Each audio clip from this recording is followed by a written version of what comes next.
The next step is visualization. So after you may get a word, you may get an image, you move into the state of visualization. Visualization involves creating mental images of your desired outcome. Now, even though these are the 12, let's say the 12 principles, the 12 practices, because I don't want to say necessarily the 12 steps, because sometimes you may think I need to do each one of these. Um, but you can, throughout your day, you may just stop and go into a state of visualization. You may get silent and begin to visualize. So visualization involves creating a mental image, okay, imagination of your desired outcome. Or here you're imagining it complete, not imagining from the state of what it's going to look like, but you're imagining from what it looks like. Okay, so there comes a point where you are complete in what it should look like, and that's what you should be visualizing. You see yourself achieving your goal. If it's goals that need to be set, you feel the emotions that are associated with this achievement, and you immerse yourself in the experience as vividly as possible. So you spend time in visualization. So we use visualization techniques to enhance this practice. You visualize yourself immersing in the healing and positive energy of the divine. You see yourself experiencing the desired outcome in vivid detail. So visualization is key. Now, here's number 9. 9 represents ending. In this step, it represents completion. So in this step 9, it's the creative process. So you do all these things and you come to what is known as the affirmative prayer. And this is the thing that you need to have written down. This is the thing that you perhaps need assistance with developing it. It's called the affirmative prayer. The affirmative prayer is a specific type of prayer that focuses on aligning one's thoughts, beliefs, and intentions with the desired outcome.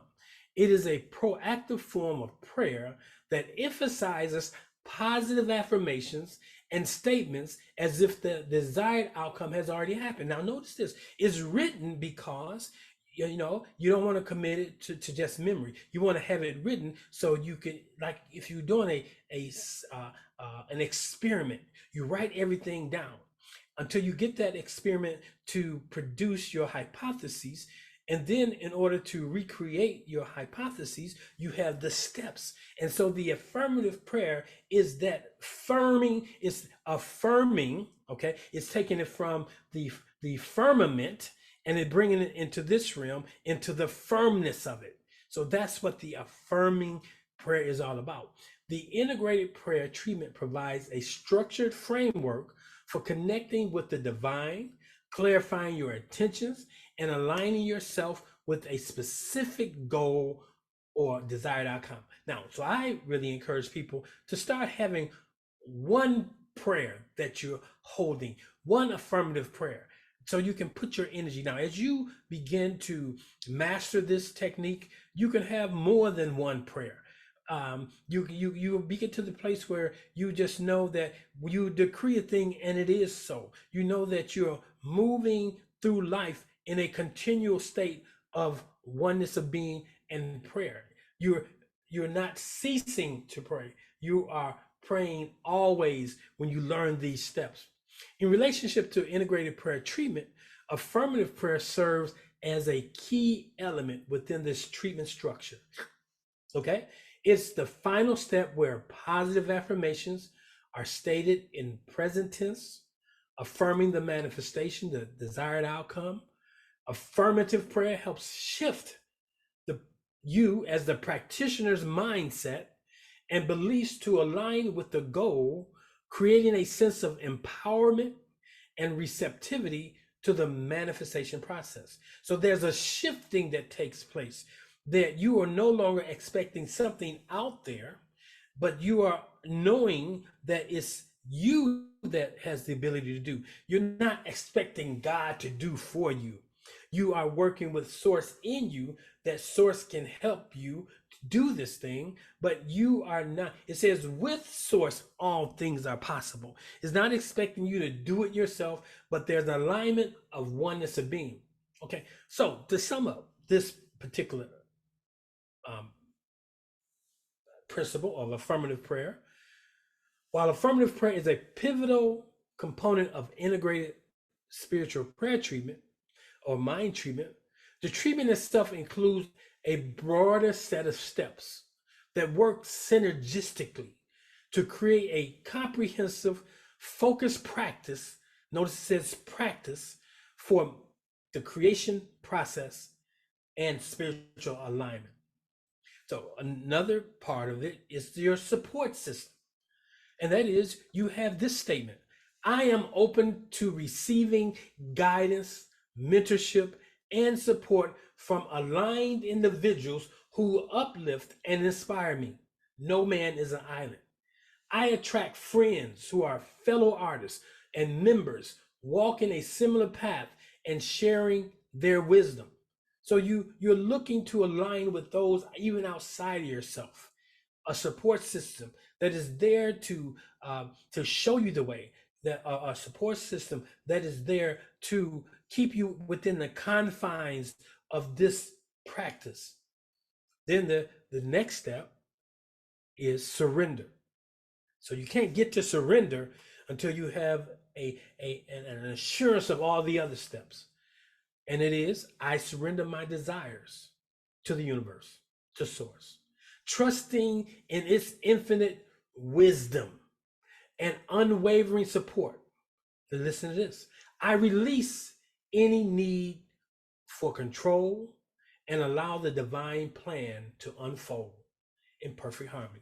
Now, the word says faith without works is dead. There's something you have to do, something you're doing, but you're taking the next right step, the next right action that comes after surrender, that comes after trusting, that comes after knowing that source has heard. And now after you surrender, you're in the 12th step. The 12th step is allowing. Now, when we talk about allowing, we say, and so it is. Okay? It's the amen. It's the so be it. It's the fundamental concept of this practice of integrated spiritual mind treatment. It involves releasing resistance, surrendering control, and creating space for the manifestation of your desire. Creating space. Sometimes the thing you desire can't get in because it's crowded out. In the natural, you may have to release. If you're desiring a new wardrobe, you have to release the old wardrobe. If you're desiring a new relationship, you have to release the old relationship. Come on, you can't. And that takes trust to let go of the bird in the hand, for the bird in the mind takes trust. So we have to know that releasing is critical, and allowing. Okay, and here's how allowing fits into the process. When we talk about affirmative thought and visualization, after crafting a positive affirmation and visualizing your desired outcome, the practice of allowing comes into play. While affirmations and visualizations focus on creating intentions, allowing emphasizes the receptive aspect of the process. So the affirmation and visualization is the deposit. The receptive is the allowingness. Now, another part of allowing is surrendering control. Allow yourself to release the need to control the outcome. Understand that the universal source is working in alignment with your intentions, and your role is to set the intention, then surrender the how and the when to the divine. It's not for you to know how or when. Just know that it is so. I didn't really try to find out how my mother was doing it. She got it done. That's like the person who has a goose that lays the golden egg, and instead of just accepting the eggs, go and kill the goose in order to find out where the eggs are coming from, only to find out that no longer will you get any eggs. Another part of allowing is detaching from outcomes that we're speaking about. Practice detachment from specific outcomes. While you have a clear intention, let go of rigid expectations about exactly how you design. Now, I know some people say you should be very specific, precise. Now, when you get to the place where you can hear and you know you're hearing, when you can see and you know you're seeing what sources is showing and what source is saying, then you can be that's precise. But until then, you must make space for, or don't be attached to a specific outcome. While you have a clear intention, let go of rigid expectations about exactly how your desire will manifest. Maybe it won't manifest through getting another job. Maybe it won't manifest by winning the lottery. Maybe it will not manifest by getting married. Maybe it will manifest by you just being outside in the park one day, taking it easy, and all of a sudden you see this shiny thing in the grass and you pick it up and it's a gold nugget laying there just for you. So you got to surrender control on how it's going to come forth and when it's going to come forth. So you got to detach from the outcomes. Okay, you have open-mindedness, allows for unexpected blessings and opportunity.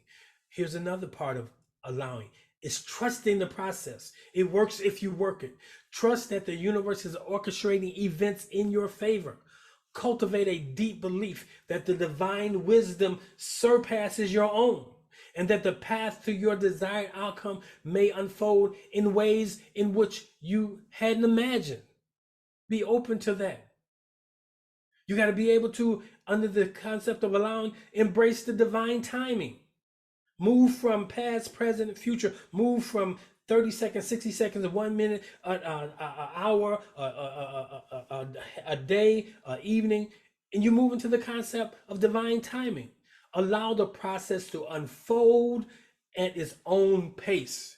Row, row, row your boat gently down the stream. Merrily, merrily, merrily, merrily, life becomes a dream. It even gets to the place where you don't even have to row. You can take your oars out the water and you don't have to help source out. Okay? Source may say, put that right oar in there, and that will steer you maybe to the bank. But you have to be willing to trust the process, trust and embrace that divine timing. Now look at embracing divine timing. Allow the process to unfold at its own pace. Impatience or anxiety can create resistance, hindering the flow of energy. I can teach a whole message on how impatience caused Saul to do what he wasn't designed to do, to take on the priestly duties. And as a result of it, he lost the kingdom. You can lose your blessing because you are impatient. You will not be able to engage it. So you got to embrace divine timing. Next, you got to relax. You got to relax into what you believe. Relax into your faith. As you practice allowing, you essentially place your faith in the universal source. Relax into this faith, this practice, this knowingness. And the last thing I want you, not the last thing, but positive expectation. I want you to have positive expectations. I want you to release any negative attachments. I want you to, even inside of allowing, to have a state of gratitude. I want you to also reaffirm your attention while you're allowing. So if you are incorporating allowing into this integrated spiritual mind treatment, what it will do to complement the other steps, allowing the energy you've generated through recognition, unification, affirmation, visualization, and gratitude to flow freely. So in conclusion this morning, I wanted you to know this. These 12 steps are an integrated method that emphasizes spiritual truth, positive affirmations, visualization, support from source and support from others. That is important. And the power of gratitude and to release. I want you to remember that the personalization of a spiritual mind treatment is key. So even when I work with you on this, you have the ability and you have the wherewithal to adjust and adapt until you come to the place where you can create your own spiritual, your own integrated spiritual mind treatment.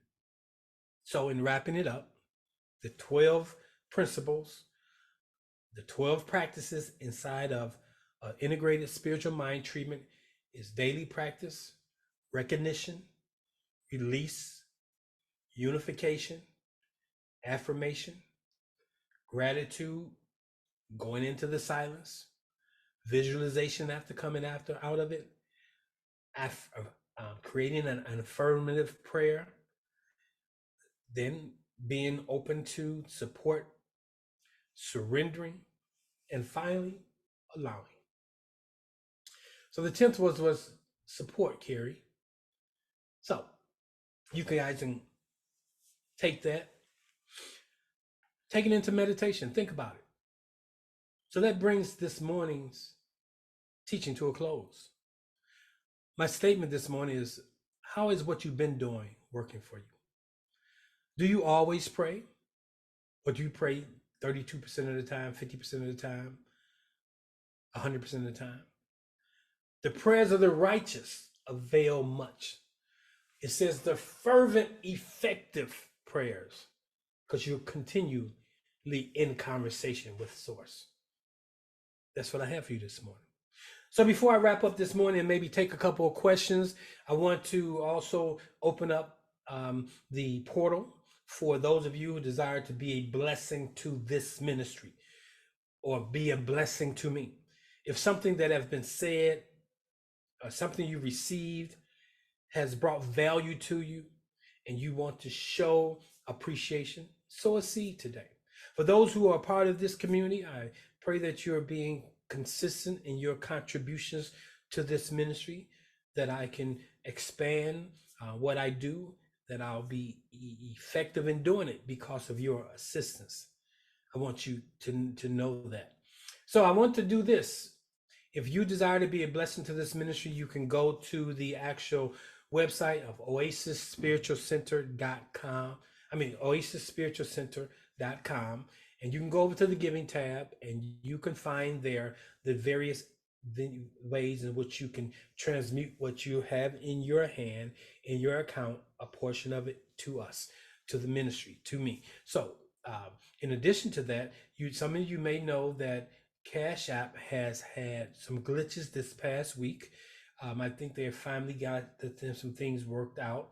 But you want to start moving away from using, or if you do use Cash App, have other venues through which you can receive a blessing and you can be a blessing.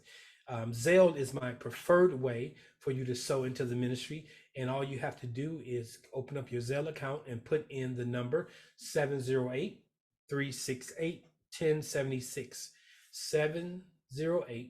708-368-1076. And then you'll see the ministry pop up and you can sow the seed into the ministry. So I encourage you, if you don't use Zelle and you use PayPal, you can go to the website and you can find the PayPal Oasis Spiritual Center's PayPal account. So let's affirm this morning. Before we go into the questions. So I want you to take your seed. It's the law of circulation. I'm not speaking this because I have a need or neither greed, because my God, Source, supplies all of my needs. Now, some of the needs that are being met are met by those within this ministry who sow seeds into the ministry. But I do not put all of my eggs into the basket of the way I live is based on what you give, because I always will live higher than what people are giving to me, because I have access to a stream. I have access to an account that is not predicated upon what others do, but solely on what I believe. So I want you to take in your hand, in your mind's eye, your seed. And I want you to say, I sow this seed, not for need, neither do I sow it because of greed. I sow in alignment with the principle of circulation. Freely I have received, now freely I give a portion of that which I have. But all I have is thine, all thine have is mine. So today I sow my seed into this ministry, and that it will be fruitful and that it will multiply. Divine love through me blesses and multiplies all that I am, all that I have, all that I give, and all that I receive. And so it is. Circulate circulate, circulate. Excellent. Awesome. So, got a few minutes because I have to teach this morning over at the Center for Divine Love. I'm presenting a message this morning at approximately 11. Well, they start at 11. I usually will hit the platform probably 11:30ish. So if you're on Facebook Live, you can go to that and you can get another message this morning. I'm probably going to build out a piece of this into that message. So okay, do we have any questions out here? Any statements? I'm looking here. I don't see any hands. Oh, there you go, Alan. Okay, Alan and Myrna, I see both your hands. Alan, you have the mic. Good morning. I enjoyed your message, and I think one of the key points that I took out of it was the patient part of prayer. And I guess wanted to give a couple of examples of some things that happened to me. Okay. On Friday, I had worked like a really long day, and I was tired. But on the way out, I spoke to the security guard, and and then he mentioned to me that his brother had died. And so just on the inside of me, I felt the compassion for him, right? And so then I said, well, you know what? I'm going to be praying for you, man. And you can just see his countenance change just for the fact that I said that I'm going to be praying with him. Okay. And then then like say early Saturday morning, even before 6 o'clock, my goddaughter had called her. She was kind of in a panic state. So I said, baby, look, calm down and let's pray about it.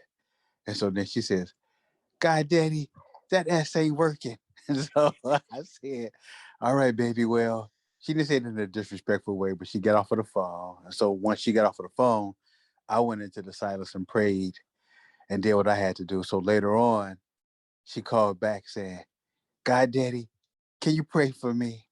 So I said, well, that means that Source has done what he needed to do. But I wanted to ask about a question of let's just, as an example, say a person wants a house, right? And then they pray for the house and they don't get the house. But Source sometimes has a better house for them. Okay. But they stop at their prayers weren't answered. So how can we help people to understand that just because you didn't get that house, maybe Source has a better house for you and for you to continue to keep on in your meditation and in your prayer? Mhm. So I would first of all tell them that the foundation of what you're saying is you want a place to live, even though you have in your mind's eye what you would like that place to look like. But many times I would tell people when they would engage me and say, "Hey, I'm Pastor Greg. I'm about to go and start the process of purchasing a house." I would warn them about purchasing based on how much money they make. What I meant by that is I would tell them to just go and look. Start moving around, seeing the communities. What community resonates with you? Now, you may see a particular house that looks great, but then you want to say, what is it about that house? What things do I like? I like it has curb appeal. I like that it has an extra room. I like that it has flowers or there's low maintenance. So once they begin to see that it's not just what they're looking at, but what that thing is producing in them. Then once they get clear on that, I tell them to just be able to, with the spiritual, integrated spiritual mind treatment now, they'll be able to be real clear and then leaving enough space that Source will provide. Because many times what we desire does not get to us because we limit it by saying, I only make. But what Source wants to get to you in the way of a home is not predicated upon what you make. Because you may find a person, example, let's say you have you have a beer budget on a champagne diet, and so a desire. Then what you have to do is move away from your beer budget and keep the desire, because you may have a person who's selling $1 million home that don't really need the money. They just need to get out from under it for whatever the reason may be. But you show up at the right time and they're willing to sell it to you for what you can get qualified for, versus you saying, I gotta have X amount of dollars. We put too many conditions on what we must do. So that's what I really encourage people to begin to get clear on what you desire, and know that God's Source gives you the desire of your heart, and make space for it to give you, because he says in his word, it desires to do exceedingly abundantly above anything you can ask or think. Even your highest grand vision is not really a great representation of what source has for you. It says eyes have not seen, ears not heard, neither have it entered into the mind or the hearts of men. And so we have to become one with, so that we can see and just trust the source is going to get it to me. A denial is just a delay. A delay does not mean a no. Okay? And just be, and if you keep having that desire, that means that source put it there. And so you have to say, okay, I still have this desire. Let me just let it go. Everything I've tried to do did not work. I'm gonna step back and I'm allow. Come on. And I'm a testament to that. I'm a testament to that. Does that help, Alan? Yes, it does. I understood what you were saying. And they Excellent. need to hear that at the very beginning when they first asked me about this house. Yes. All Yes. right. Thank you, sir. Awesome. Awesome. Awesome. Great. Okay. Let's see here. Myrna, the songstress. Good morning. You have the mic. Where you go, Myrna? Are you there? Wait a minute. Let me see here. I saw you on the board. Okay, there you go. Myrna, you have the mic. Good morning, sir. Thank you very much. I just wanted to express, um, having been on this path of the integrated prayer for about 2 weeks now, um, that um, in going through this process, um, it's it's very intentional and intentionally time consuming, which I intend to, how do I say this? It's worth it to me to invest the time, in the morning, in the evening, and sometimes midday. Um, at the same time, it is a testament to the faith part of things, to the allowing, the releasing, because certainly, um, I'm wanting it to be in the now, like God says it's in the now. I'm wanting to experience it in the Mm-hmm. now, and so, it's a test of faith, to really release that. Um, and so I just want to encourage anybody who's in that space um, of believing and faith. Um, um, Really, it's a path to walk on, to just know that you're going to get it and not sure when it's going to happen. So just wanted to put that out there. Amen. And so as you were speaking, um, I heard the Spirit say it's the nounness that gets in the way. There's two nouns. The noun of it is done, okay? And then there's the noun of what is showing up right now. And Yeah. sometimes what we are seeing from our experience is different from what we are experiencing. And we have to call our experience into subjugation to our experience, calling that which isn't as though it is. That's why he says, speak to the wind. Is speak to the what you are seeing and say, you must align with what I say. Okay, that's how you change things. Um, when you look at Genesis 1, and Source saw that in Genesis 1 it says, in the beginning God created the heavens and the earth. So it was complete. It had everything. Like if it would have said, in the beginning God created a car, it did not just have wheels. It had wheels, it had a transmission, it had a motor, it has reclining seats, it had lights, it had everything, because it was created. Just as when we create something, it has everything. Now we got to make sure, because we live in this dimension called time, we have to bring time in alignment with now. Okay, we have allowed time to become seconds, minutes, hours, days, weeks, months, years, so forth and so on, that we put our creation onto that continuum instead of erasing that continuum, because we are divine spiritual beings, and being present to what is in the spirit is what is in the reality of my nowness. And if it's not coming forth, you curse that thing, or you realign that thing to your truth. not you aligning to its truth. Now I don't know where all that came from, but I hope it made some sense. Did that make any sense to you? Yes, it did and it does. Okay.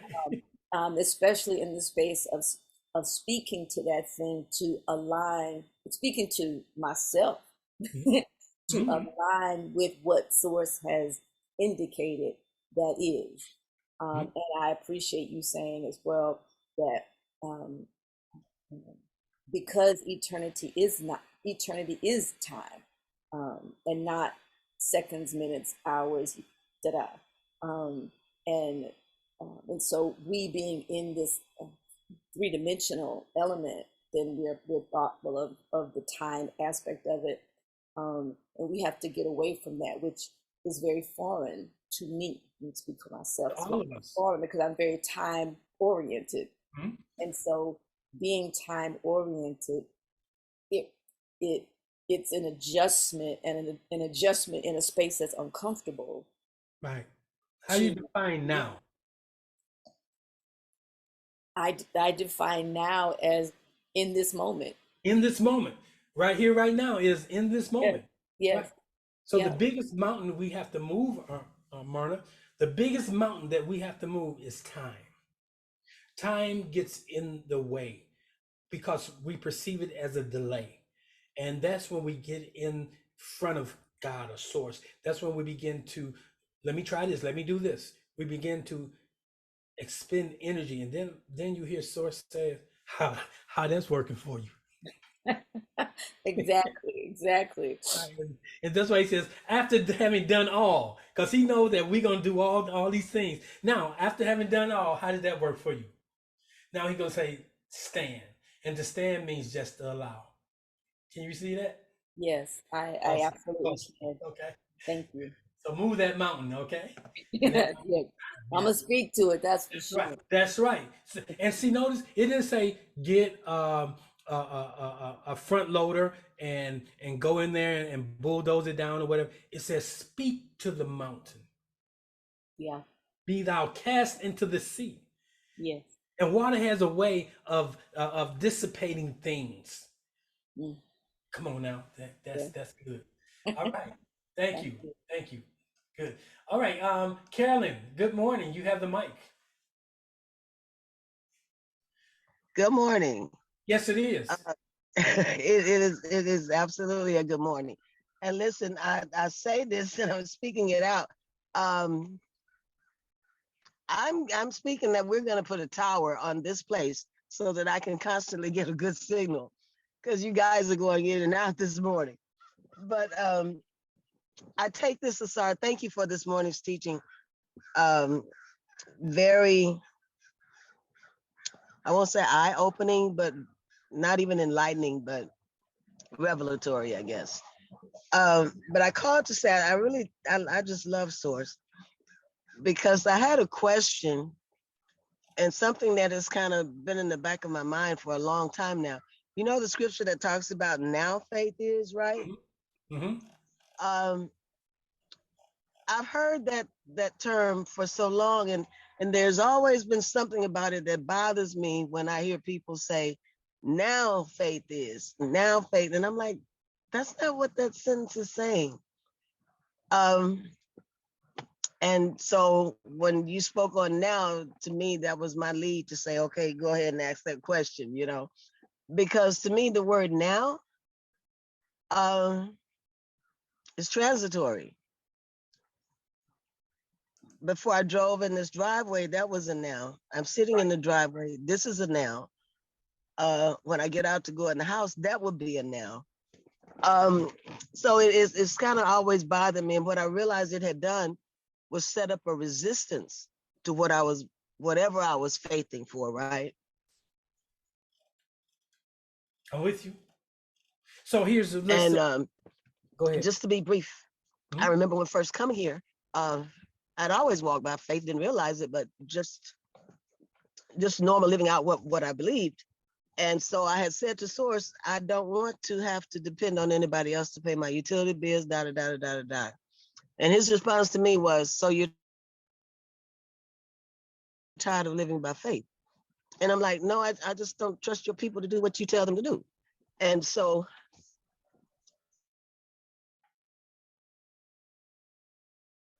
for me, faith, is not something that yes, I'm believing for a house, or yes, I'm believing for a car, but it's the way I live. So I don't know if I'm making any sense. You guys just made sense, but it's like, it's not about a particular thing that I want. It's the way I live, the way I live that manifests those desires. Does that make sense? That makes sense. So, But that word now was messing me up because it was causing me to resist. So here's what we have to come to the realization of. To walk by faith, it says now, it should be apostrophe. Now it's telling you what faith is. But faith is the substance of whatever you're hoping for. It's the evidence of things. It's the evidence. So faith always have evidence associated with it. And the evidence is not the thing we see with our eyes in the natural sense, but the evidence is the thing we saw at its conception. And if we can be satisfied in what I see, I believe, I receive, then we don't get sidetracked. We don't get distracted. We don't get distraught. But when we look in the process of time and see is yet not in time, but it's eternal. He says, keep your faith on things that are eternal, not those things that are temporal. A moment just passed, that was temporal. A minute just passed, went out on that was temporal. The hour has gone by, that was temporal. But all of that is still in existence in the eternal. And so we have to begin to unpack this thing from a spiritual perspective versus the natural. We're leaning too heavily in the density of this thing called time. We got to learn to live in two worlds. We have to learn to understand that we are of the kingdom and not of this world. I just got lost. Okay, you got to listen to it again. That's why I'm sorry. That's why I purposely record these things, because we're going to hear things that's foreign to what we are aware of already. And then what we're going to do is we're going to take it into the study. And when we take it into the study, then we begin to see the deeper revelations. Then we begin to have that unpack right before. So some things you don't get in the first hearing, but it says faith comes by hearing. The more you hear it, then you'll be able to synthesize it into your life. And that's really important to me, that you all get that. And so that's all I have this morning. And I pray that what I've stated has kind of given you the path to go down, okay? Because this thing is a rabbit hole. It really is a rabbit hole, and you have to be willing to go deep. But if you are persistent, if you're consistent, the truths will unfold. And all right? Excellent. Good. So we're going to wrap it up this morning. And